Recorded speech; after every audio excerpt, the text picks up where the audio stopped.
മുണ്ടക്കൈ ചൂരൽമല ദുരന്തത്തിന് മുമ്പും ഉരുൾപൊട്ടലിനെ തുടർന്ന് പിറന്ന നാട്ടിൽ നിന്ന് പലായനം ചെയ്യേണ്ടി വന്ന ആളുകളുണ്ട് വയനാട്ടിൽ.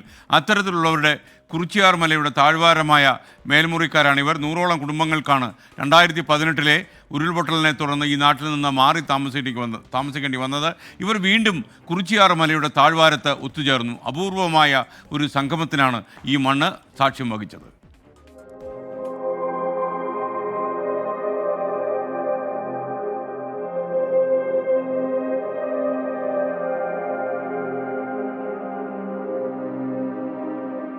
രണ്ടായിരത്തി ആ മഴക്കാലം ആർത്തിരമ്പിയെത്തിയ മഴപ്പെയ്ത്തിൽ കുറിച്യാർമല പൊട്ടിയൊലിച്ചൊഴുകി.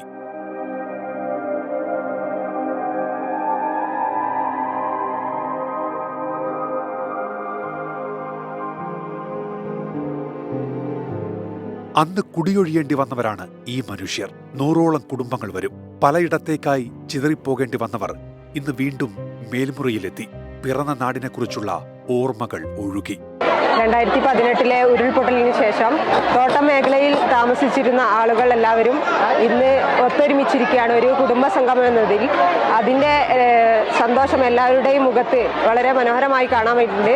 കൊളുന്തുനുള്ളി ജീവിതം കരുപ്പിടിപ്പിച്ചവരാണ് മേൽമുറിയിലെ മനുഷ്യർ.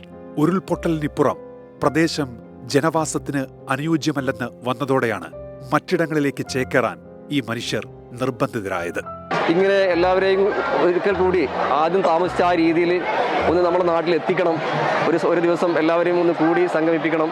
ഒരു നേരത്തെ ഭക്ഷണം കഴിച്ച് എല്ലാവരും സൗഹൃദം കൈമാറിക്കൊണ്ട് പിരിഞ്ഞു പോകണം എന്നുള്ള ഒരു ഉദ്ദേശത്തോടു കൂടിയാണ് ഈ ഒരു കൂട്ടായ്മ സംഘടിപ്പിച്ചിട്ടുള്ളത്.